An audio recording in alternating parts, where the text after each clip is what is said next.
Rich dad poor dad अध्याय 3। पैसे की समझ क्यों सिखाई जानी चाहिए।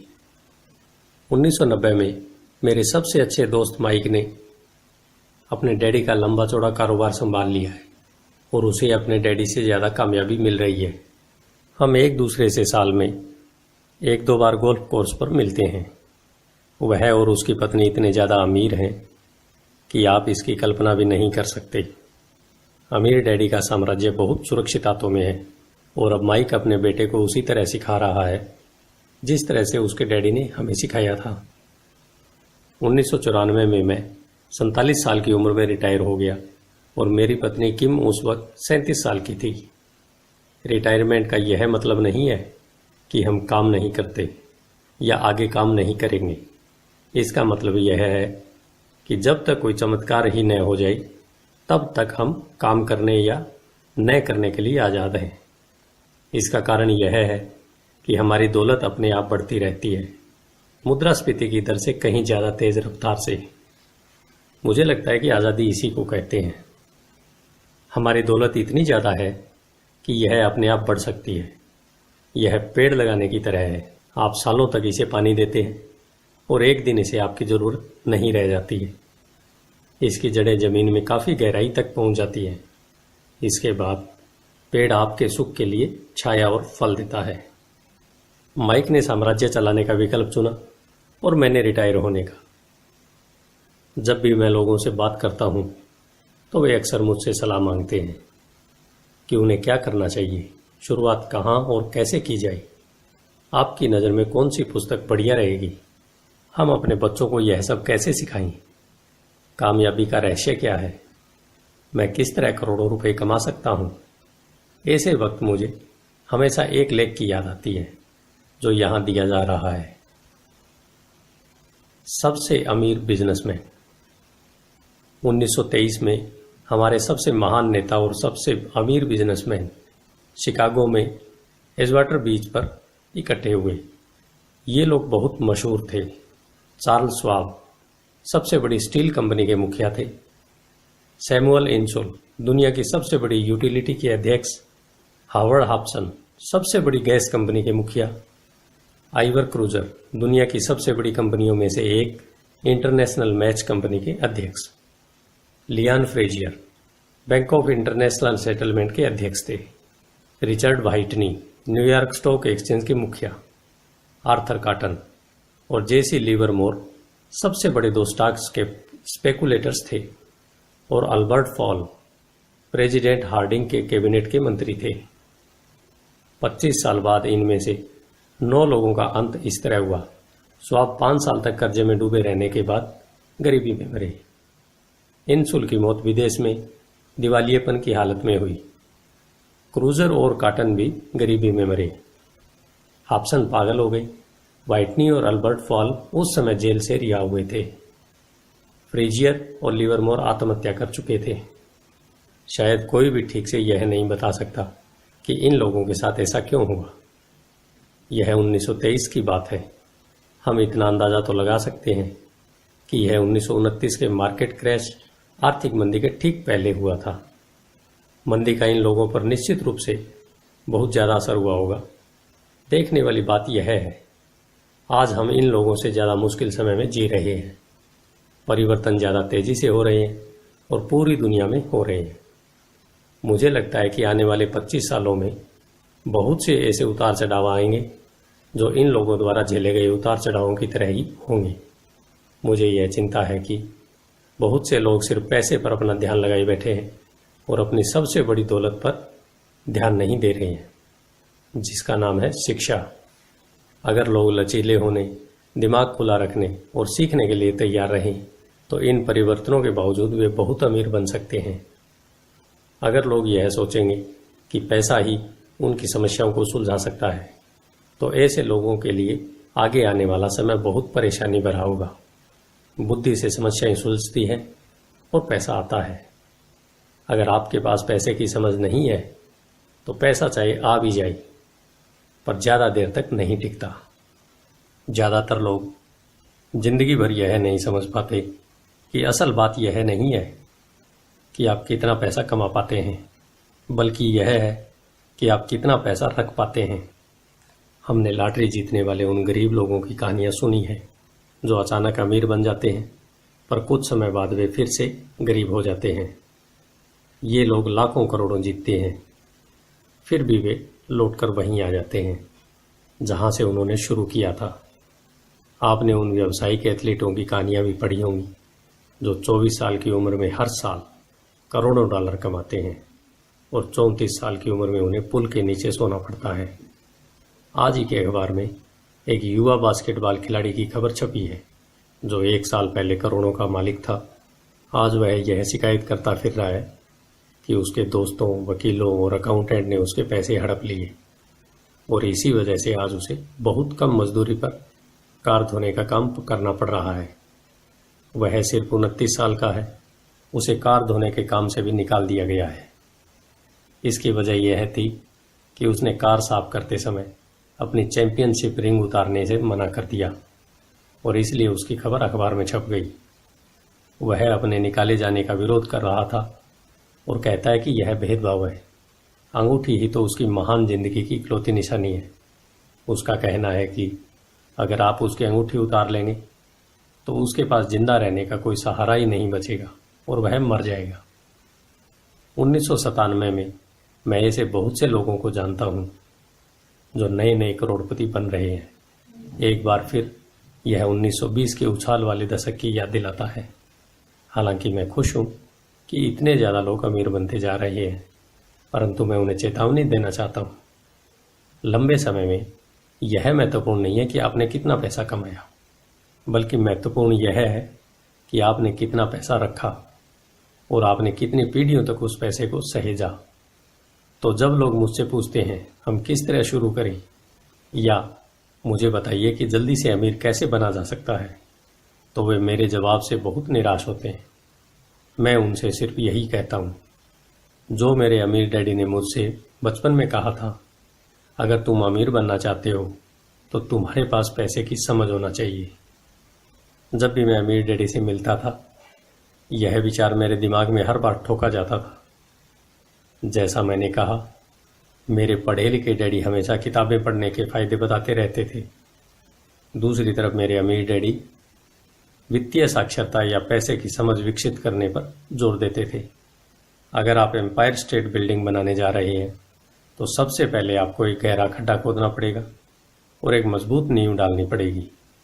अगर आप किसी उपनगर में एक घर बनाने जा रहे हैं तो आपको सिर्फ 6 इंच का कंक्रीट का स्लैब डालना होगा। ज़्यादातर लोग अमीर बनने के चक्कर में 6 इंच के स्लैब पर एम्पायर स्टेट बिल्डिंग खड़ी करना चाहते हैं।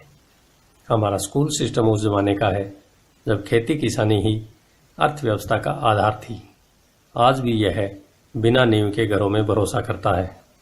धूल की फर्श आज भी लोकप्रिय है, इसलिए स्कूल से निकलने वाले बच्चों की कोई आर्थिक नींव ही नहीं है। एक दिन जब उन्हें नींद नहीं आती और वे कर्ज में डूब जाते हैं तो वे अमेरिकी सपनों को देखते हैं और यह फैसला करते हैं कि पैसे की जो समस्या उनके सामने खड़ी है उसे अमीर होकर ही सुलझाया जा सकता है। इमारत बनना शुरू हो जाती है, यह तेजी से ऊपर उठती है और जल्द ही एम्पायर स्टेट बिल्डिंग के बजाय हमारे पास सबर्बिया का लीनिंग टावर होता है।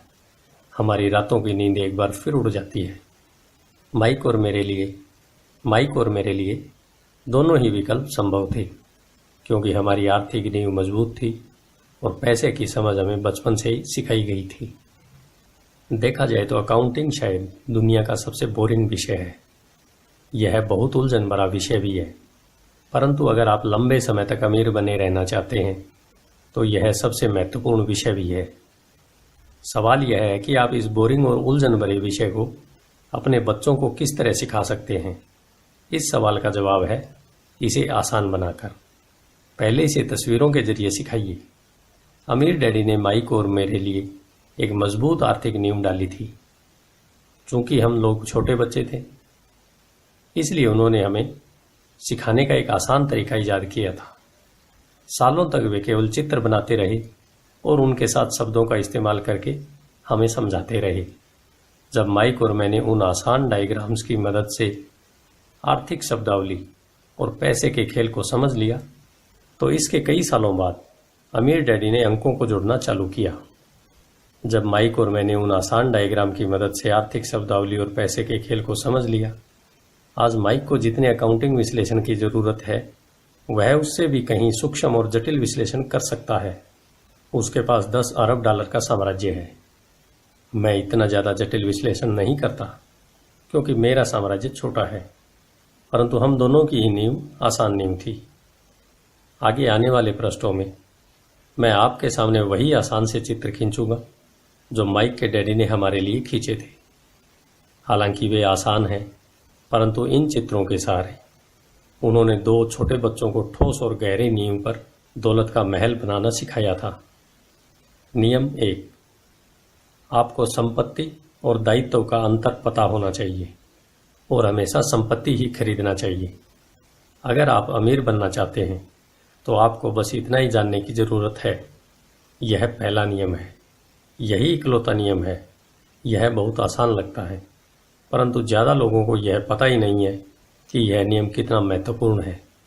ज़्यादातर लोग पैसे की समस्याओं में सिर्फ इसलिए उलझे रहते हैं क्योंकि उन्हें यह पता ही नहीं होता कि संपत्ति और दायित्व में क्या फ़र्क होता है। अमीर लोग संपत्ति इकट्ठी करते हैं, गरीब और मध्यम वर्गीय लोग दायित्व इकट्ठे करते हैं। और मज़े की बात यह है कि उन लोगों को यह लगता है कि वे संपत्ति इकट्ठी कर रहे हैं। जब अमीर डैडी ने माइक और मुझे यह बताया तो हमने सोचा कि वे मजाक कर रहे हैं। हम 2 बच्चे अमीर बनने का रहस्य जानने के लिए इतने हैरान परेशान थे, जबकि उसका जवाब इतना आसान था। यह इतना ज़्यादा आसान था कि हमें इस बात पर सोचने के लिए बहुत देर तक ठहरना पड़ा। संपत्ति क्या है? माइक ने पूछा। अभी उस बारे में चिंता मत करो, अमीर डैडी ने कहा। अभी सिर्फ इस विचार को अपने दिमाग में घुस जाने दो। अगर तुम इसे आसानी से समझ सकते हो तो तुम्हारी जिंदगी की एक योजना होगी और तुम्हें जिंदगी भर पैसे की कभी दिक्कत नहीं आएगी। यह आसान है, इसलिए इसे अनदेखा कर दिया जाता है। आपका मतलब है कि हमें बस इतना ही जानने की जरूरत है कि संपत्ति क्या है।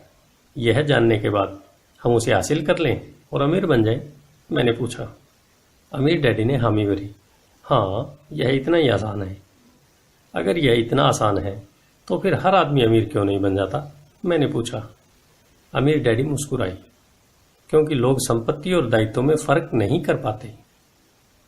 मुझे याद है मैंने पूछा था, वयस्क लोग इतने मूर्ख कैसे हो सकते हैं?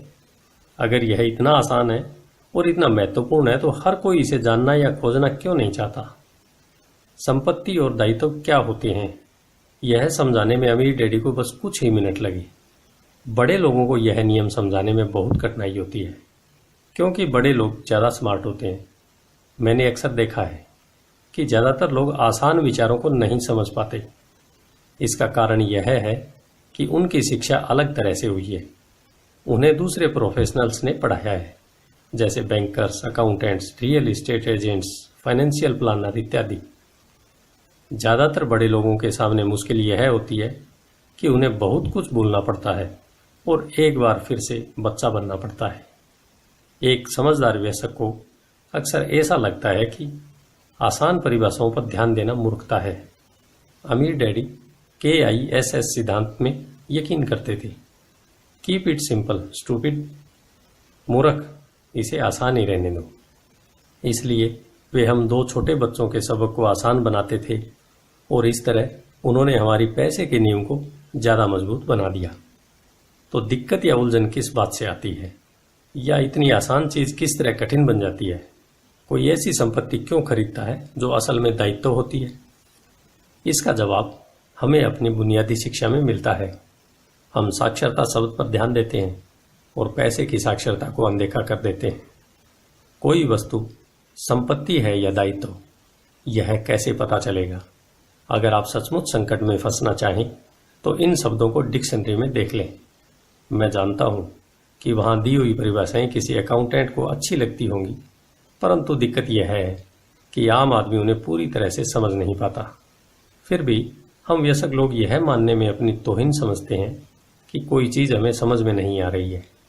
छोटे बच्चों को समझाते समय अमीर डैडी ने एक बार कहा था, संपत्ति को शब्द से नहीं, अंकों से पढ़ा जाता है। और अगर आप अंकों को नहीं पढ़ सकते तो आपको संपत्ति और जमीन में खुदे गड्ढे में कोई फर्क महसूस नहीं होगा। अकाउंटिंग में अंक महत्वपूर्ण नहीं है।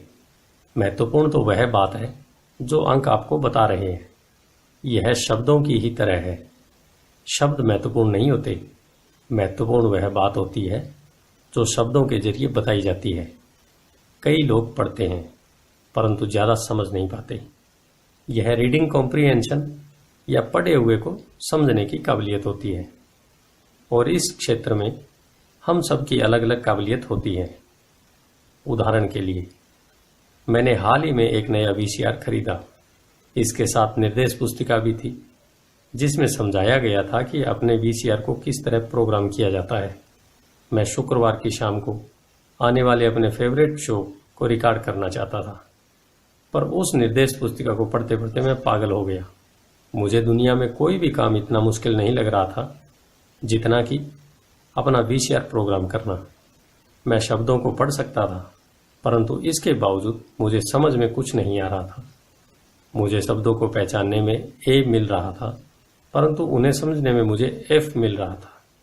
और यही ज़्यादातर लोगों के साथ पैसे के मामले में होता है। अगर आप अमीर बनना चाहते हैं तो आपको अंकों को पढ़ना और उन्हें समझना आना चाहिए। मैंने अपने अमीर डैडी से यह बात हज़ारों बार सुनी है। और मैंने यह भी सुना है, अमीर लोग संपत्ति इकट्ठी करते हैं जबकि गरीब और मध्यम वर्गीय लोग दायित्व इकट्ठे करते हैं। यहाँ पर यह बताया जा रहा है संपत्ति और दायित्व में क्या फ़र्क होता है। ज़्यादातर अकाउंटेंट और फाइनेंशियल प्रोफेशनल्स परिभाषाओं पर आपस में सहमत नहीं होते, परंतु यह आसान चित्र या रेखा चित्र 2 छोटे बच्चों के लिए मजबूत वित्तीय नींव डालने में काम आई। बहुत छोटे बच्चों को सिखाने के हिसाब से अमीर डैडी ने हर चीज़ को बहुत आसान बनाए रखा और जहाँ तक बन पड़ा उन्होंने चित्र या रेखा चित्र का प्रयोग ज़्यादा किया, शब्दों का उपयोग कम से कम किया और अंकों का तो कई वर्षों तक इस्तेमाल किया ही नहीं। पिछले पृष्ठ पर दिया हुआ बॉक्स एक इनकम स्टेटमेंट है जिसे अक्सर लाभ और हानि का स्टेटमेंट भी कहा जाता है। यह आमदनी और खर्च बताता है, आने वाला पैसा और जाने वाला पैसा। नीचे का चित्र बैलेंस शीट है।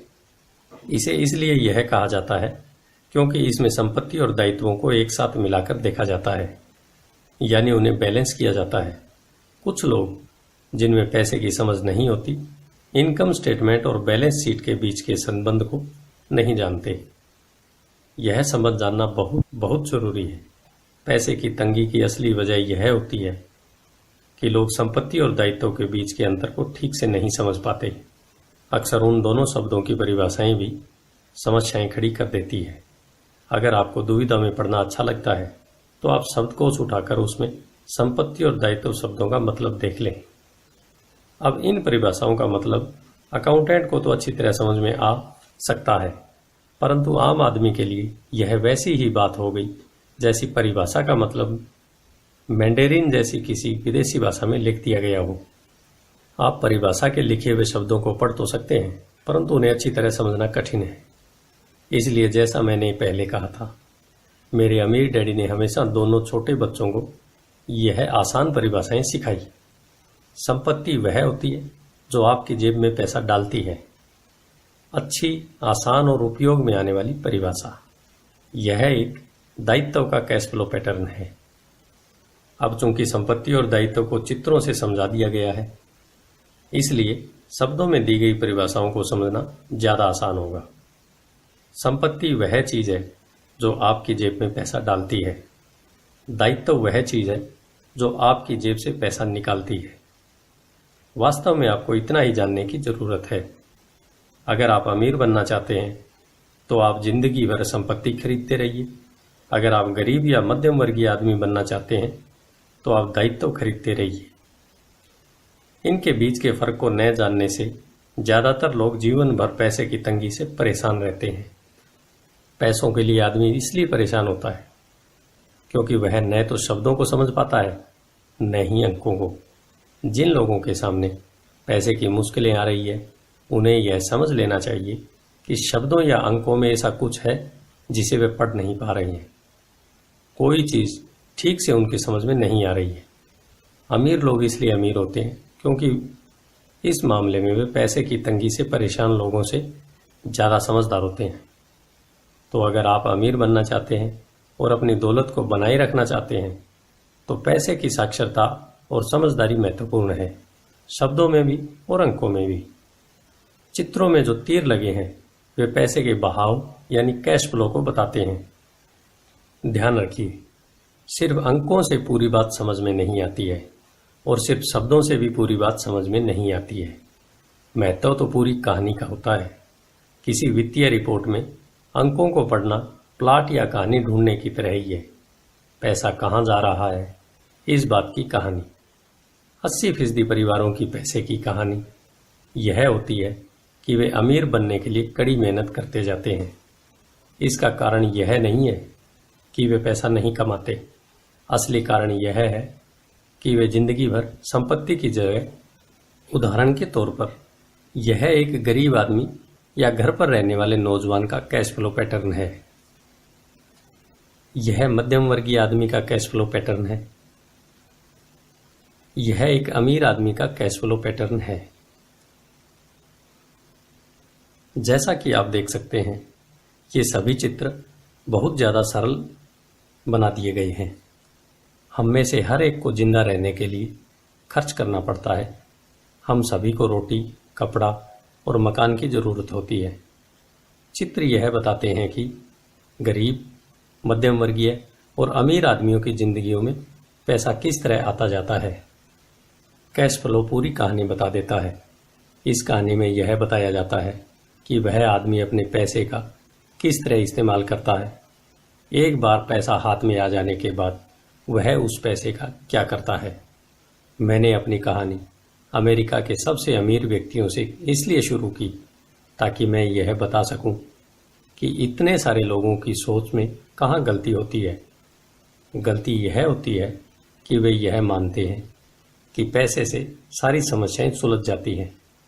इसलिए जब लोग मुझसे फटाफट अमीर बनने के नुस्खे पूछते हैं तो मैं कांप जाता हूँ। या यह कि उन्हें कहाँ से शुरू करना चाहिए। मैं अक्सर सुनता हूँ, मैं कर्ज में हूँ इसलिए मुझे और ज़्यादा पैसा कमाना चाहिए। परंतु यह देखने में आया है कि ज़्यादा पैसे से समस्याएं नहीं सुलझती हैं। सच कहा जाए तो इससे समस्याएं और अधिक बढ़ सकती हैं। पैसा हमारी इंसानी कमजोरियों को अक्सर ज़्यादा उभार देता है। पैसा अक्सर हमारे ऐसे पहलू पर रोशनी डालता है जिसके बारे में हम अनजान रहते हैं। इसलिए अगर किसी आदमी को अचानक बहुत सी दौलत मिल जाए, जैसे पैतृक संपत्ति, तनख्वाह में भारी बढ़ोतरी या उसकी लॉटरी लग जाए, तो पैसा मिलने के कुछ समय बाद ही वह अपने पुराने हाल में पहुंच जाता है और कई बार तो उससे भी बुरे हाल में। पैसा आपके दिमाग में चल रहे कैश फ्लो पैटर्न को उजागर करता है।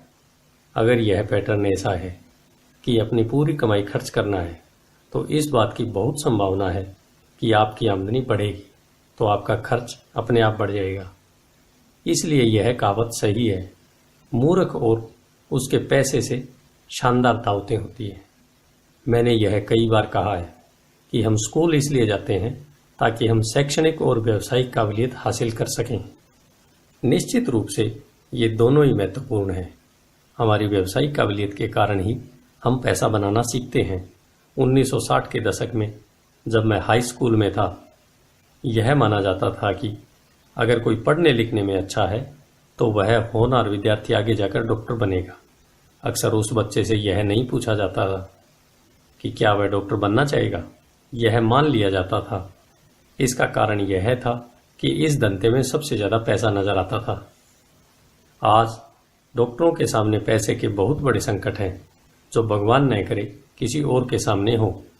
बीमा कंपनियां इस व्यवसाय पर काबू किए हैं, सरकार भी दखल दे रही है और अदालतों में मुआवजे के केस दायर हो रहे हैं इत्यादि। आज बच्चे बास्केटबॉल स्टार बनना चाहते हैं, टाइगर वुड्स की तरह गोल्फर बनना चाहते हैं, कंप्यूटर विशेषज्ञ बनना चाहते हैं, movie star, rock star, beauty queen या वॉल स्ट्रीट पर ट्रेडर बनना चाहते हैं। इसलिए क्योंकि अब दौलत, शोहरत और इज्जत इन्हीं जगहों में है। इस कारण स्कूल में बच्चों को अच्छा पढ़ने के लिए प्रेरित करना मुश्किल हो गया है। वे जानते हैं कि व्यावसायिक सफलता का शैक्षणिक सफलता के साथ कोई सीधा संबंध नहीं है, जैसा कभी हुआ करता था। क्योंकि विद्यार्थियों में स्कूल छोड़ते समय पैसे की कोई समझ नहीं होती है, इसलिए करोड़ों पढ़े लिखे लोग अपने कारोबार में तो सफल हो जाते हैं, परंतु बाद में वे पैसे की तंगी से जूझते रहते हैं। वे और ज़्यादा मेहनत करते हैं, परंतु अपनी समस्याओं से जीत नहीं पाते। उनकी शिक्षा में कमी यह नहीं है कि उन्हें पैसा कमाना नहीं सिखाया गया है, बल्कि यह है कि उन्हें पैसा खर्च करने का तरीका नहीं सिखाया गया है। पैसा बनाने के बाद उसका किस तरह इस्तेमाल किया जाए और उसे किस तरह संभाला जाए, इसे पैसे की समझ कहते हैं। पैसा एक बार कमाने के बाद उसका क्या किया जाए, इसे अपने पास कितने लंबे समय तक रोका जाए और अपने पैसे से कड़ी मेहनत कैसे करवाई जाए। ज़्यादातर लोग यह नहीं बता पाते कि उनकी पैसे की तंगी का कारण क्या है। ऐसा इसलिए होता है क्योंकि उनमें कैश फ्लो की समझ नहीं होती। कोई आदमी बहुत पढ़ा लिखा हो सकता है, अपने कारोबार में सफल हो सकता है, परंतु हो सकता है कि उसमें पैसे की बिल्कुल भी समझ न हो। ऐसे लोग अक्सर ज़रूरत से ज़्यादा कड़ी मेहनत करते हैं, क्योंकि उन्होंने कड़ी मेहनत करना तो सीखा है, परंतु पैसे से अपने लिए कड़ी मेहनत करवाना नहीं सीखा। यह कहानी बताती है कि पैसे का सुख भरा सपना किस तरह दुख भरे सपने में बदल जाता है। कड़ी मेहनत करने वाले लोगों की फिल्मी कहानी एक घिसे पिटे ढर्रे पर चलती है। हाल ही में शादीशुदा, खुश, बहुत पढ़े लिखे पति पत्नी साथ साथ किराए के मकान में रहने लगते हैं। जल्दी ही उन्हें यह लगने लगता है कि वे पैसा बचा रहे हैं, क्योंकि दो लोगों के साथ साथ रहने का खर्च भी लगभग उतना ही होता है जितना कि अकेले आदमी का। समस्या यह है कि जिस अपार्टमेंट में वे रहते हैं वह छोटा है। वे अपने सपनों का घर खरीदने के लिए पैसा बचाने लगते हैं ताकि वे बच्चे पैदा कर सकें। अब उनके पास 2 तनख्वाहें होती है और वे अपने करियर पर ज़्यादा ध्यान देने लगते हैं। उनकी आमदनी बढ़ने लगती है। जैसे जैसे उनकी आमदनी बढ़ने लगती है, उनके खर्च भी वैसे ही बढ़ने लगते हैं। ज़्यादातर लोगों के लिए पहले नंबर का खर्च होता है टैक्स। कई लोग सोचते हैं इनकम टैक्स, परंतु ज़्यादातर लोगों के लिए सबसे बड़ा टैक्स होता है सोशल सिक्योरिटी टैक्स। कर्मचारी को एक सा लगता है कि social security tax Medicare tax को मिलाकर कुल टैक्स लगभग 7.5% के करीब होता है, परंतु हकीकत में यह 15% होता है, क्योंकि आपके बॉस को भी सोशल सिक्योरिटी की उतनी रकम मिलानी पड़ती है। मुद्दे की बात यह है कि यह वह पैसा है जो आपका बॉस आपको नहीं दे सकता। इससे भी बड़ी बात यह है कि आपको अपने वेतन में से कटे सोशल सिक्योरिटी टैक्स की रकम पर इनकम टैक्स भी देना होता है, और यह ऐसी आमदनी होती है जो आपके हाथ में नहीं आई है, बल्कि सीधे ही सोशल सिक्योरिटी में चली गई। फिर दायित्व बढ़ने लगते हैं। इसे समझाने का सबसे अच्छा तरीका यह है कि हम वापस युवा पति पत्नी की कहानी की तरफ चलें। उनकी आमदनी बढ़ने के कारण वे फैसला करते हैं कि अब वे किराए के मकान में नहीं रहेंगे, बल्कि अपने सपनों का घर खरीदेंगे। जब वे अपने घर में पहुंच जाते हैं तो उन पर एक नए टैक्स का बोझ आ जाता है, जिसे प्रॉपर्टी टैक्स कहते हैं। फिर वो लोग नई कार खरीदते हैं, नया फर्नीचर और नया सामान खरीदते हैं ताकि उनका घर आलीशान लगे। अचानक वे अपने सपने से जागते हैं और देखते हैं कि उनके दायित्व का कॉलम बढ़ गया है। वे कर्जे में हैं और उन्हें बहुत से मॉर्टगेज ऋण और क्रेडिट कार्ड ऋण चुकाने हैं। अब वे चूहा दौड़ में फंस चुके हैं। एक बच्चा भी पैदा हो जाता है। वे और कड़ी मेहनत करते हैं। प्रक्रिया फिर दोहराई जाती है। ज़्यादा पैसा आता है, उस पर ज़्यादा टैक्स लगता है, जिसे ब्रैकेट क्रीप्स भी कहा जाता है। तभी उनके पास डाक में एक और क्रेडिट कार्ड आ जाता है। वे इसका इस्तेमाल करते हैं, वह खत्म हो जाता है। तभी एक लोन कंपनी का आदमी आकर उन्हें बताता है कि उनकी सबसे बड़ी संपत्ति, उनके घर की कीमत बढ़ गई है। कंपनी उन्हें एक बिल कंसोलिडेशन लोन देने का ऑफर देती है, क्योंकि उनकी क्रेडिट बहुत अच्छी है। कंपनी उन्हें यह भी बताती है कि समझदारी इसी में होगी कि वे अपने ऊंची ब्याज दर पर लिए गए कंज्यूमर लोन को उनके क्रेडिट कार्ड से चुका दें, और इसके अलावा उनके घर पर लगने वाले ब्याज से उन्हें टैक्स में छूट भी मिलेगी। वे ऐसा ही करते हैं और ज़्यादा ब्याज दर वाले क्रेडिट कार्ड का भुगतान कर देते हैं। इसके बाद वे राहत की सांस लेते हैं। उन्होंने क्रेडिट कार्ड का हिसाब साफ कर दिया है। अब उन्होंने अपने उपभोक्ता ऋण को होम मॉर्टगेज में बदल दिया है। उनका भुगतान भी कम हो जाता है क्योंकि उन्हें अपने कर्ज को 30 साल की आसान किस्तों में चुकाना होता है। समस्या से निपटने का यही स्मार्ट तरीका है। उनके पड़ोसी आते हैं और उन्हें शॉपिंग पर चलने का न्योता देते हैं। मेमोरियल डे की सेल लगी हुई है, यही तो मौका है कुछ पैसे बचाने का। वे आपस में बात करते हैं। वे अपने आप से कहते हैं, मैं कुछ नहीं खरीदूंगा, मैं तो सिर्फ देखने जा रहा हूं।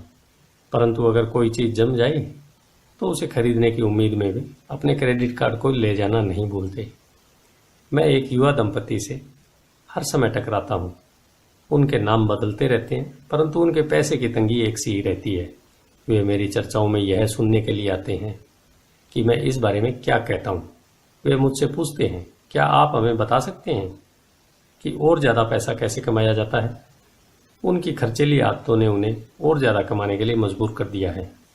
वे इतना भी नहीं जानते कि दरअसल समस्या पैसा कमाने की नहीं, पैसा सही तरीके से खर्च करने की है और यही पैसे की तंगी का कारण है।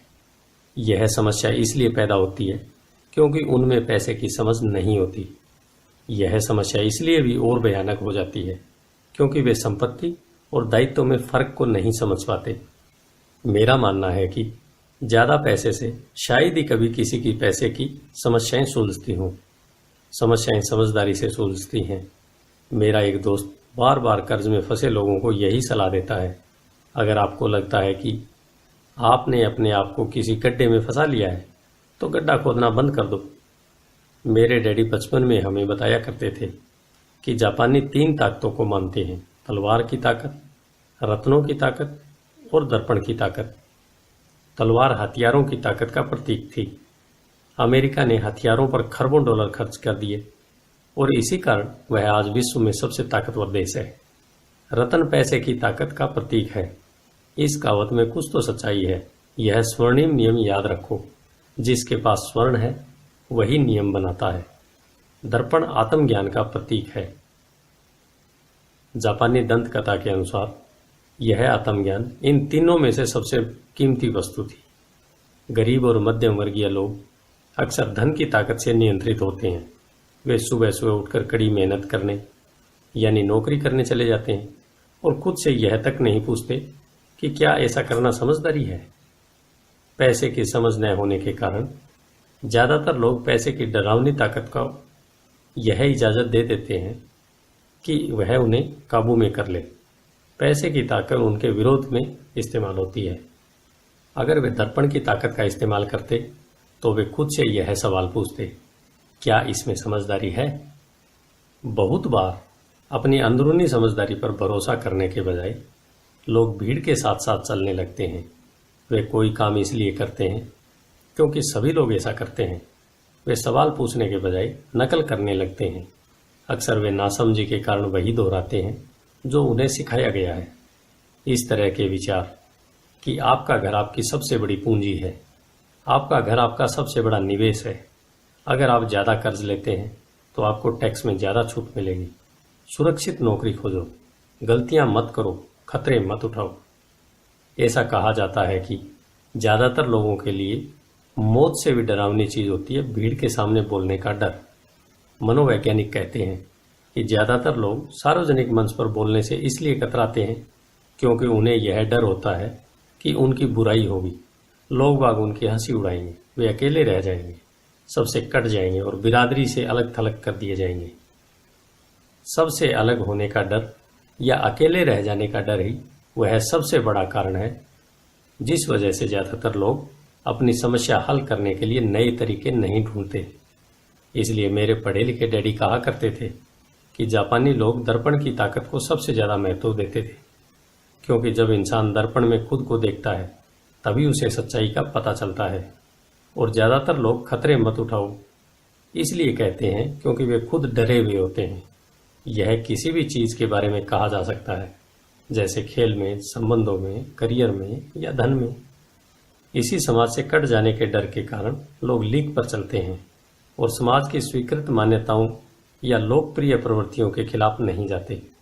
आपका घर एक संपत्ति है। बिल कंसोलिडेशन लोन लो और कर्ज से बाहर निकल जाओ। कड़ी मेहनत करो। प्रमोशन का सवाल है। एक दिन में वाइस प्रेसिडेंट बन जाऊंगा। पैसे बचाओ। जब मेरी तनख्वाह बढ़ेगी तो मैं एक बड़ा घर खरीद लूंगा। म्यूचुअल फंड सुरक्षित है। टिकल में एल्मो डॉल्स अभी स्टॉक में नहीं है, परंतु मेरे पास एक डॉल रखी है जो दूसरा ग्राहक अब तक लेने नहीं आया है। भीड़ के साथ चलने और पड़ोसियों के ऐशो आराम की नकल करने के कारण पैसे की बहुत सी समस्याएं पैदा होती है। कई बार हम सभी को दर्पण में देखने की जरूरत होती है और हमें अपने डर के बजाय अपनी अंदरूनी समझदारी से सोचना चाहिए। जब माइक और मैं 16 के हुए तो हमें स्कूल में समस्याएं आने लगी थी। हम बुरे बच्चे नहीं थे, हम केवल अपने आप को भीड़ से अलग कर रहे थे। स्कूल के बाद और शनिवार रविवार को हम माइक के डैडी के लिए काम करते थे। माइक और मैं अक्सर घंटों तक उसके डैडी के पास बैठे रहते थे जब वे अपने बैंकर्स, वकीलों, अकाउंटेंट, ब्रोकर्स, निवेशकों, मैनेजर और कर्मचारियों के साथ चर्चा करते थे। माइक के डैडी ने 13 साल की उम्र में स्कूल छोड़ दिया था। अब वे पढ़े लिखे लोगों को रास्ता दिखा रहे थे, उन्हें आदेश और निर्देश दे रहे थे, उनसे सवाल पूछ रहे थे। पढ़े लिखे लोग उनकी एक आवाज़ पर दौड़े चले आते थे और उनके गुस्से से डरते थे। यह आदमी कभी भीड़ के साथ नहीं चला। इस आदमी ने खुद के दम पर सोचा और फैसला लिया। उन्हें इन शब्दों से चिढ़ होती थी। हमें इसे इस तरह से इसलिए करना पड़ेगा क्योंकि सभी लोग इसे इस तरह करते हैं। वे नहीं हो सकता से भी बहुत चिढ़ते थे। अगर आप उनसे कोई काम करवाना चाहते थे तो आपको बस इतना ही कहना था, मुझे लगता है कि आप इसे नहीं कर सकते। माइक और मैंने उनके साथ रहकर जितना सीखा उतना हमने स्कूल में बिताए सालों में कभी नहीं सीखा, कॉलेज में भी नहीं।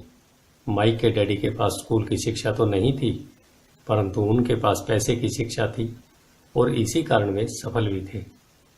वे हमें बार बार बताया करते थे, एक समझदार व्यक्ति अपने से ज्यादा समझदार लोगों को नौकरी पर रख सकता है। इसलिए माइक और मुझे समझदार लोगों की बातें सुनने और उनसे सीखने का लाभ मिला। परंतु इसके कारण माइक और मैं दोनों ही उन सामाजिक मान्यताओं के साथ नहीं चल पाए जो हमारे शिक्षक हमें बताते थे और इस वजह से कई समस्याएं पैदा हो गई। जब कोई टीचर कहता था, अगर तुम्हें अच्छे नंबर नहीं मिलते हैं तो तुम दुनिया में कुछ नहीं कर सकते, तो माइक और मैं अपनी भौहें चढ़ा लेते थे। जब हमें घिसे पिटे डर्रे पर चलने को कहा जाता था और नियमों का अक्षरशः पालन करना सिखाया जाता था तो हमें यह लगता था कि स्कूली शिक्षा दरअसल रचनात्मकता का गला घोंट देती है। हम अमीर डैडी की यह बात समझने लगे थे कि स्कूलों को इसलिए बनाया गया है ताकि वहां अच्छे कर्मचारी तैयार हों, न कि अच्छे मालिक। कभी कभार माइक या मैं टीचर से पूछते थे कि हम जो पढ़ रहे हैं उनकी असली जिंदगी में क्या उपयोगिता है, या यह कि हमें पैसे के बारे में क्यों नहीं पढ़ाया जाता। दूसरे सवाल का अक्सर हमें यह जवाब मिलता था कि पैसा महत्वपूर्ण नहीं है और अगर हम अच्छी पढ़ाई लिखाई करेंगे तो पैसा अपने आप मिलने लगेगा। हम पैसे की ताकत के बारे में जितना ज़्यादा जानते थे, अपने शिक्षकों और सहपाठियों से उतना ही दूर होते जाते थे। मेरे पढ़े लिखे डैडी ने कभी मुझ पर अच्छे नंबरों के लिए दबाव नहीं डाला। मुझे इस बात पर हैरानी होती है कि उन्होंने ऐसा क्यों नहीं किया, परंतु हम लोगों में पैसे को लेकर अक्सर वाद विवाद होने लगे थे। जब मैं 16 साल का हुआ तो मेरी पैसे की बुनियाद मेरे मम्मी डैडी से अच्छी हो चुकी थी। मैं हिसाब किताब रख सकता था। मैं tax accountants, corporates attorney, bankers, real estate brokers, निवेशकों इत्यादि की बातें सुनता था। मेरे डैडी शिक्षकों की बातें करते थे। एक दिन मेरे डैडी मुझे बता रहे थे कि हमारा घर हमारे लिए सबसे बड़ा निवेश क्यों है। इस बात को लेकर हम दोनों में बहस हो गई। जब मैंने उन्हें यह बताया कि घर हमारे लिए एक अच्छा निवेश क्यों नहीं है, आगे आने वाले चित्र से यह साफ हो जाता है कि अपने अपने घरों को लेकर मेरे अमीर डैडी और मेरे गरीब डैडी के विचारों में कितना अंतर था। एक डैडी के हिसाब से उनका घर एक संपत्ति थी, जबकि दूसरे डैडी के हिसाब से यह एक दायित्व था। मुझे याद है मैंने नीचे वाला चित्र खींचकर अपने डैडी को कैश फ्लो की दिशा समझाने की कोशिश की थी। मैंने उन्हें यह भी बताया था कि घर के साथ साथ उनसे जुड़ी कुछ दीगार खर्च भी बढ़ जाते हैं। एक ज़्यादा बड़े घर का मतलब था और ज़्यादा खर्च, और इसका मतलब यह था कि कैश फ्लो खर्च के कॉलम से होकर गुजरता रहता था। आज ही लोग बाग मुझसे इस बात पर बहस करते हैं कि उनका घर संपत्ति क्यों नहीं होता। मैं जानता हूं कि बहुत से लोगों के लिए खुद का घर उनका सबसे बड़ा सपना होता है और इसलिए वे इसे अपना सबसे बड़ा निवेश मानते हैं। अपने घर के मालिक होने से ज़्यादा अच्छा कुछ भी नहीं है। मैं इस लोकप्रिय मान्यता को देखने का एक और नज़रिया सुझाना चाहता हूँ। अगर मैं और मेरी पत्नी एक ज़्यादा बड़ा और आलीशान मकान खरीदने की बात सोचते हैं तो हम जानते हैं कि यह एक संपत्ति नहीं होगी बल्कि एक दायित्व होगा, क्योंकि इससे हमारी जेब से पैसा निकल जाएगा। तो यह रहा मेरा तर्क। हालांकि ज़्यादातर लोग मुझसे सहमत नहीं होंगे, क्योंकि घर एक भावनात्मक चीज़ होती है और जब पैसे का सवाल आता है तो भावनाएं पैसे की समझ को हरा देती हैं। मुझे व्यक्तिगत अनुभव से पता है कि पैसा हर फैसले को भावनात्मक बना देता है। नंबर 1, जब घर की बात आती है तो मैं यह बताना चाहता हूँ कि ज़्यादातर लोग उस घर की कीमत चुकाने के लिए ज़िंदगी भर काम करते हैं, जिसके वे कभी पूरी तरह मालिक नहीं होते। दूसरे शब्दों में, ज़्यादातर लोग एक घर खरीदने से कुछ सालों बाद दूसरा घर खरीदते हैं और हर बार अपने पहले मकान के लिए जो कर्ज वे लेते हैं उस पर उनके पास हर बार सिर्फ फिर से 3 साल का नया कर्ज होता है। नंबर 2, हालांकि लोगों को मॉर्टगेज पेमेंट पर ब्याज के लिए टैक्स में छूट मिलती है, परंतु वे अपने दीगर खर्चों के लिए टैक्स के साथ मिलने वाले डॉलरों का उपयोग करते हैं, अपनी मॉर्टगेज को पूरी तरह चुकाने के बाद भी। Number 3, property tax. मेरी पत्नी के मम्मी डैडी को धक्का लगा जब उनके घर का प्रॉपर्टी टैक्स $1000 प्रति माह तक पहुंच गया। यह तब हुआ जब वे रिटायर हो चुके थे और इस बढ़ोतरी से उनका रिटायरमेंट के बाद का बजट गड़बड़ा गया और उन्हें मजबूरन मकान बदलना पड़ा। नंबर 4, घर की कीमत हमेशा नहीं बढ़ती। मेरे कुछ दोस्त हैं जिन्होंने अपने घर के लिए कर्ज लिया था। उन्हें $10 लाख से भी ज़्यादा का कर्ज चुकाना है, पर आज उस घर की कीमत $7 लाख से ज़्यादा नहीं है।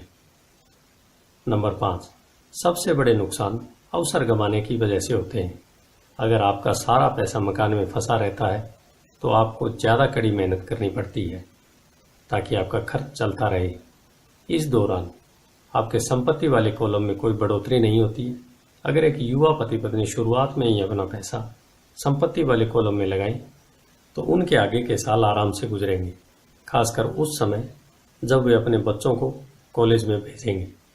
इस दौरान उनकी संपत्ति भी बढ़ जाएगी और उनके खर्चे भी आराम से निकलते रहेंगे। अक्सर ऐसा होता है कि आपका घर आपके बढ़ते हुए खर्च के भुगतान के लिए होम इक्विटी लोन का साधन बन जाता है। संक्षेप में, अपना घर खरीदने का फैसला बहुत खर्चीला पड़ता है। इसके बजाय बेहतर यह होगा कि जल्दी ही इन्वेस्टमेंट पोर्टफोलियो बना लिया जाए। किसी आदमी पर इसका असर कम से कम 3 तरह से पड़ता है। नंबर 1, समय की बर्बादी, क्योंकि इस दौरान दूसरी संपत्तियों का मूल्य बढ़ गया होता है। नंबर 2, अतिरिक्त पूंजी की बर्बादी, जिसे दोबारा निवेश किया जा सकता था, जबकि घर खरीदने के बाद आपको घर से सीधे जुड़े बहुत से खर्चे उठाने पड़ते हैं। नंबर 3, शिक्षा की बर्बादी। अक्सर ऐसा होता है कि लोग यह मानते हैं कि उनकी संपत्ति वाले कॉलम में उनका घर, बचत और रिटायरमेंट प्लान आते हैं। चूंकि उनके पास निवेश करने के लिए पैसा नहीं होता, इसलिए वे बिल्कुल भी निवेश नहीं करते हैं। इस कारण उन्हें निवेश का अनुभव कभी नहीं मिल पाता। ज़्यादातर लोग कभी एक समझदार निवेशक नहीं बन पाते और सबसे बढ़िया निवेश सामान्य तौर पर सबसे पहले समझदार निवेशकों को बेचे जाते हैं, जो बाद में उन्हें सुरक्षित खेलने वाले लोगों को बेचते हैं। मेरे पढ़े लिखे डैडी का फाइनेंशियल स्टेटमेंट चूहा दौड़ में फंसे व्यक्ति का सबसे अच्छा उदाहरण है। उनके खर्च हमेशा उनकी आमदनी से ज़्यादा होते थे, इसलिए उन्हें संपत्ति में निवेश करने का मौका ही नहीं मिलता था। इसका नतीजा यह होता था कि उनके दायित्व जैसे मॉर्टगेज और क्रेडिट कार्ड के कर्ज उनकी संपत्ति से कहीं ज़्यादा होते। यह चित्र 1000 शब्दों की तरह एक कहानी बताता है। पढ़े लिखे डैडी का फाइनेंशियल स्टेटमेंट। दूसरी तरफ मेरे अमीर डैडी का फाइनेंशियल स्टेटमेंट यह दिखाता है कि वे जी जान लगाकर निवेश कर रहे थे। और उन्होंने अपने दायित्वों को कम से कम रखा था। अमीर डैडी का फाइनेंशियल स्टेटमेंट। मेरे अमीर डैडी के फाइनेंशियल स्टेटमेंट से यह भी पता चलता है कि अमीर लोग और ज़्यादा अमीर क्यों बनते हैं। संपत्ति वाले कॉलम से इतनी ज़्यादा आमदनी होती है कि खर्च आराम से चल जाता है और कुछ पैसा बच भी जाता है। इस बचे हुए पैसे को एक बार फिर से संपत्ति वाले कॉलम में दोबारा निवेश कर दिया जाता है। संपत्ति वाला कॉलम बढ़ता जाता है और इससे होने वाली आमदनी भी बढ़ती रहती है। नतीजा यह होता है, अमीर लोग और ज़्यादा अमीर होते चले जाते हैं। अमीर लोगों और ज़्यादा अमीर क्यों होते हैं? अमीर लोग और ज़्यादा अमीर क्यों होते हैं? यह रहा फाइनेंशियल स्टेटमेंट। मध्यम वर्ग के लोग हमेशा पैसे की तंगी से जूझते रहते हैं। उनकी मूल आमदनी तनख्वाह से होती है और जैसे जैसे उनकी तनख्वाह बढ़ती है उनके टैक्स भी बढ़ते जाते हैं। इसके साथ ही आमदनी बढ़ने पर उनके खर्च भी बढ़ जाते हैं, इसलिए इसे चूहा दौड़ कहा जाता है।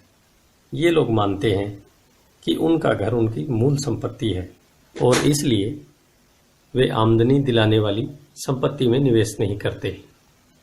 मध्यम वर्ग को पैसे की तंगी क्यों होती है? ये रहा फाइनेंशियल स्टेटमेंट। आज की कर्जदार सोसाइटी दो बातें मानती है।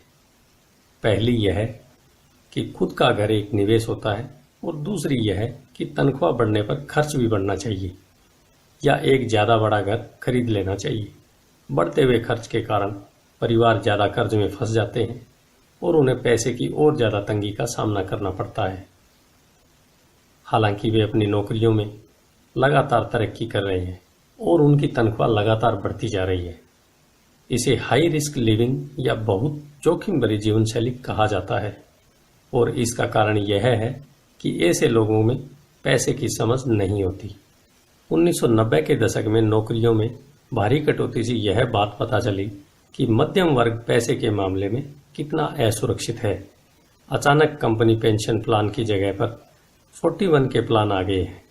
सोशल सिक्योरिटी निश्चित रूप से संकट में है और इसे रिटायरमेंट का सहारा नहीं बनाया जा सकता। मध्यम वर्ग में घबराहट का माहौल पैदा हो गया है।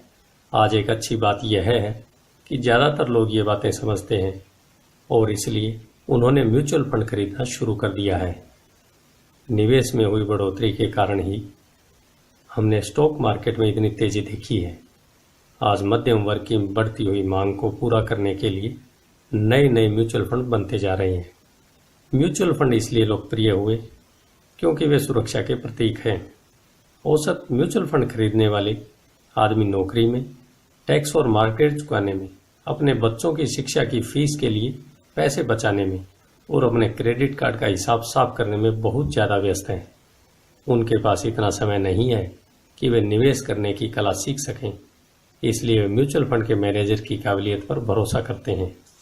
चूँकि म्यूचुअल फंड कई तरह के निवेश करता है, इसलिए उन्हें ऐसा लगता है कि उनका पैसा ज़्यादा सुरक्षित है क्योंकि यह टुकड़ों में बंट गया है या डाइवर्सिफाइड हो गया है। पढ़े लिखे मध्यम वर्ग का यह समूह म्यूचुअल फंड ब्रोकर्स और फाइनेंशियल प्लानर के डाइवर्सिफाई सिद्धांत को सही मानता है। सुरक्षित रहो, जोखिम से बचो। असली त्रासदी यह है कि पैसे की समझ न होने के कारण औसत मध्यम वर्गीय लोग खतरों का सामना करते हैं। उनके सुरक्षित खेलने का असल कारण यह होता है कि उनके पास पैसे की तंगी होती है। उनकी बैलेंस शीट में बैलेंस नहीं होता। उनका संपत्ति वाला कॉलम तो खाली ही रहता है जहां से आमदनी आती है, जबकि उनके दायित्वों वाला कॉलम पूरा भरा रहता है। सामान्य तौर पर उनकी आमदनी का इकलौता साधन उनका वेतन होता है। उनका जीवन यापन पूरी तरह से उनके बॉस पर निर्भर करता है और जब सचमुच जिंदगी में एक बार आने वाला मौका आता है तो ये लोग उस मौके का फायदा नहीं उठा पाते क्योंकि वे इतनी कड़ी मेहनत करते हैं। इसलिए वे सुरक्षित खेल खेलते हैं, सबसे ज़्यादा टैक्स चुकाते हैं और कर्ज के बोझ से दबे रहते हैं। जैसा मैंने इस खंड में शुरू में कहा था, सबसे महत्वपूर्ण नियम यह है कि संपत्ति और दायित्व के बीच के अंतर को पहचाना जाए। एक बार आप इसमें फ़र्क समझ लें, इसके बाद आप आमदनी देने वाली संपत्ति खरीदने की लगातार कोशिश करते रहें। यह अमीर बनने की राह पर चलने का सबसे लोकप्रिय और बढ़िया तरीका है। इसे करते रहें और आपका संपत्ति वाला कॉलम बढ़ाते रहें। अपने दायित्व और खर्च को कम करने की कोशिश भी करते रहें। इससे पैसा आपके संपत्ति वाले कॉलम में आता रहेगा। जल्द ही आपकी संपत्ति वाला कॉलम इतना ज़्यादा मजबूत हो जाएगा कि आप और ज़्यादा जोखिम वाले निवेश कर सकेंगे। ऐसे निवेश जिनमें 100% से अनंत तक फायदा हो सकता है। ऐसे निवेश जिनमें $5,000 की रकम जल्दी ही $10 लाख या इससे ज़्यादा हो जाती है। ऐसे निवेश जिन्हें मध्यम वर्ग बहुत जोखिम भरा मानता है। निवेश जोखिम भरा नहीं है, यह उस व्यक्ति की पैसे की नासमझी है, वित्तीय निरक्षरता है जो उसे बहुत जोखिम भरा बना देती है। अगर आप वही करते हैं जो सभी लोग करते हैं तो आपको यह चित्र मिलेगा। एक कर्मचारी होने के नाते जो घर का मालिक भी है, आपकी नौकरी का पैटर्न सामान्यतः यह होता है। नंबर 1, आप किसी के लिए काम करते हैं। तनख्वाह पर काम करने वाले ज़्यादातर लोग मालिक को या शेयर होल्डर्स को ज़्यादा अमीर बना रहे हैं। आपकी कोशिशों, मेहनत और सफलता से दरअसल आपका मालिक सफल होता है और उसके रिटायरमेंट में मदद मिलती है। नंबर 2, आप सरकार के लिए काम करते हैं। आप इसे देख पाएंगे इसके पहले कि सरकार आपकी तनख्वाह में से अपना हिस्सा ले लेती है। ज़्यादा कड़ी मेहनत करके आप सरकार को देने वाले टैक्स में बढ़ोतरी करते हैं। ज़्यादातर लोग जनवरी से मई तक सिर्फ सरकार के लिए काम करते हैं। नंबर 3, आप बैंक के लिए काम करते हैं। टैक्स चुकाने के बाद आपका सबसे बड़ा खर्च आमतौर पर आपका मॉर्गेज, क्रेडिट कार्ड का कर्ज चुकाना होता है। अगर आप सिर्फ ज़्यादा कड़ी मेहनत से काम करते जाएं, तो समस्या यह है कि तीनों ही मामलों में आपकी ज़्यादा मेहनत से किसी और को ज़्यादा फायदा होता है। आपको यह सीखना चाहिए कि आपकी ज़्यादा मेहनत से किस तरह आपको और आपके परिवार को सीधा फायदा मिल सकता है। अगर आप यह फैसला कर भी लें कि आप अपने काम से काम रखेंगे, तो फिर आपको यह नहीं पता होता कि आपके लक्ष्यों को किस तरह से निर्धारित किया जाए। ज़्यादातर लोग अपने प्रोफेशन को बनाए रखना चाहते हैं और अपनी तनख्वाह के सहारे ही संपत्ति बनाना चाहते हैं। जब उनकी संपत्ति बढ़ती है तो वे किस तरह अपनी सफलता का आंकलन करते हैं। कब कोई व्यक्ति यह महसूस करता है कि वह अमीर है, कि उसके पास दौलत है। संपत्ति और दायित्व की मेरी अपनी परिभाषाओं की ही तरह दौलत के बारे में भी मेरी अपनी परिभाषा है। दरअसल मैंने इसे बकमिंस्टर फुलर नामक व्यक्ति से सीखा है। कुछ लोग उसे नीम हकीम कहते हैं और कई लोग उसे एक जीता जागता जीनियस कहते हैं। सालों पहले सभी वास्तुविद इसलिए हैरान हो गए थे क्योंकि 1961 में उसने जियोडेसिक डोम के पेटेंट के लिए आवेदन किया था और उस आवेदन में फुलर ने दौलत के बारे में भी कुछ कहा था। पहले तो उसका ठीक ठीक मतलब समझ में नहीं आया था, परंतु उसे कई बार पढ़ने के बाद इसका मतलब समझ में आने लगा। दौलत किसी आदमी की वह योग्यता है जिसके सहारे वह आगे आने वाले दिनों में जिंदा रह सकता है। यानी अगर मैं आज काम करना बंद कर दूं तो मैं कितने दिनों तक जिंदा रह सकता हूं। यह नेटवर्थ की तरह नहीं है जो आपकी संपत्ति और दायित्व के बीच का अंतर है। हर व्यक्ति को लगता है कि उसके पास जो सामान है वह बहुत कीमती है, परंतु इस परिभाषा से सचमुच सही आकलन नहीं किया जा सकता। मैं अब आकलन कर सकता हूं और सचमुच जानता हूं कि आर्थिक रूप से आज़ाद होने के लिए मेरे लक्ष्य के संदर्भ में मैंने कितनी तरक्की कर ली है। हालांकि नेटवर्थ में ऐसी चीज़ें भी आ जाती हैं जिनसे पैसा नहीं आता, जैसे वह वस्तु जो आपके गैरेज में खड़ी है। दौलत का सीधा सा हिसाब यह है कि आपका पैसा कितना पैसा बना रहा है और इसलिए आप आर्थिक रूप से कितने दिनों तक जिंदा रह सकते हैं। दौलत दरअसल संपत्ति के कॉलम के कैश फ्लो का दायित्व वाले कॉलम के साथ तुलना है। एक उदाहरण लें। यह कहें कि मेरे पास हर महीने में संपत्ति वाले कॉलम से $1,000 का कैश फ्लो है और मेरा खर्च हर महीने $2,000 है। मेरे पास कितनी दौलत है? अब हम बकमिंस्टर फुलर की परिभाषा की तरफ चलें। उसकी परिभाषा के हिसाब से मैं कितने दिनों तक जिंदा रह सकता हूं। अगर हम एक महीने में 30 दिन मान लें तो इस परिभाषा के हिसाब से मैं 15 दिन तक जिंदा रह सकता हूँ। जब मैं अपनी संपत्ति से हर महीने $2000 का कैश फ्लो हासिल करने लग जाऊंगा तो मैं दौलतमंद हो जाऊंगा। हालांकि मैं अमीर नहीं हूँ, परंतु मैं दौलतमंद जरूर हूँ। हर महीने मेरी संपत्ति से मुझे जो आमदनी मिलती है वह मेरे महीने भर के खर्च के लिए काफ़ी होती है। अगर मैं अपने खर्च को बढ़ाना चाहता हूँ तो मुझे इसके पहले अपनी संपत्ति से आने वाले कैश फ्लो को बढ़ाना होगा। यह ध्यान रखें कि इस बिंदु पर मैं अपनी तनख्वाह पर बिल्कुल भी निर्भर नहीं हूँ। मैंने संपत्ति वाले कॉलम को भरने में जी तोड़ कोशिश की थी और मैं इसमें सफल भी हुआ था, जिसके कारण आज मैं आर्थिक रूप से आज़ाद हो गया हूँ। अगर मैं आज अपनी नौकरी छोड़ भी दूँ तो भी मेरी संपत्तियों से इतना कैश फ्लो आता रहेगा कि मेरा खर्च आसानी से चलता रहेगा। मेरा अगला लक्ष्य यह होगा कि मेरी संपत्तियों से आने वाले अतिरिक्त कैश फ्लो को फिर से संपत्ति वाले कॉलम में निवेश कर दिया जाएगा। मेरी संपत्ति वाले कॉलम में जितना ज़्यादा पैसा जाता है, मेरा संपत्ति वाला कॉलम उतना ही बढ़ता रहता है। मेरा संपत्ति वाला कॉलम जितना ज़्यादा बढ़ता है, वहाँ से उतना ही ज़्यादा कैश फ्लो आता है। और जब तक मैं अपने खर्च को आने वाले कैश फ्लो से कम रखता हूँ, तब तक मैं और ज़्यादा अमीर बनता रहूँगा। और ध्यान देने वाली बात यह है कि मेरी आमदनी शारीरिक मेहनत से नहीं बल्कि दूसरे जरियों से आ रही है। जब तक पुनर्निवेश की यह प्रक्रिया चलती रहती है, मैं अमीर बनने की राह पर तेजी से चलता रहूँगा। अमीर की असली परिभाषा देखने वाले की निगाह में होती है। आप कभी अत्यधिक अमीर नहीं हो सकते। इस आसान सबक को याद रखें। अमीर संपत्ति खरीदते हैं, गरीब केवल खर्च करते हैं। मध्यम वर्ग दायित्व खरीदता है, परंतु यह सोचता है कि वह संपत्ति खरीद रहा है। तो किस तरह मैंने अपने काम से काम रखा? इस सवाल का जवाब क्या है? मैकडॉनल्ड्स के मालिक की बातें सुने। धन्यवाद। आइए चलते हैं अध्याय 4 की तरफ, जो है अपने काम से काम रखो। आपका दिन शुभ हो।